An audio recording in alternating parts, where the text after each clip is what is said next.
Do something exceptional গ্রুপে একটা post করছিল নাম ছিল তামিম হাসান। বিষয়বস্তু ছিল ব্রিটিশ ইংলিশ ল্যাব নামে একটা গ্রুপ বা পেজ বা প্রতিষ্ঠান তাদেরকে ভুল ইংরেজি শেখাচ্ছে আর কি। ভালো কথা।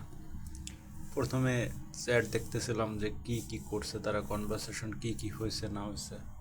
তো এখানে বুঝলাম তারা এ আর এন নিয়ে লাগছে, ভাওয়েল নিয়ে। যাই হোক, সেসব বিষয়ে না যাই। এখন নিচে কমেন্টে স্ক্রল করতে করতে দেখা যায় কি এক হাদারাম নাম মোহাম্মদ আরাফাত ইসলাম, সে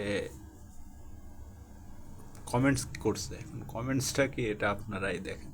ভদ্রলোক 100% সিকিউরিটি দিচ্ছে, বিশ্বাস রাখতে বলতেছে, আরও কত কি।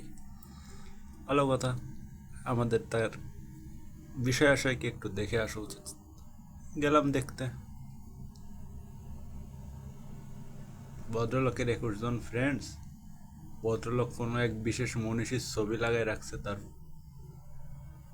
ব্যানারে। আরও কত কি। এই পর্যন্তই। তো আমাদের এরকম আরাফাত ইসলামের মতো লোকজনদের থেকে নিজেদেরকে সেফ রাখা উচিত। আর যাই হোক, যার নিজের কোনো ব্যক্তি পরিচয় নেই তার বিশ্বাস করারও কোনো প্রশ্ন ওঠে না। তার চাইতে বড় কথা, এরকম মাদার বোর্ডগুলোর যে যেখানে পাবেন সে সেইখান থেকেই এভাবে ব্লক করে দেবেন।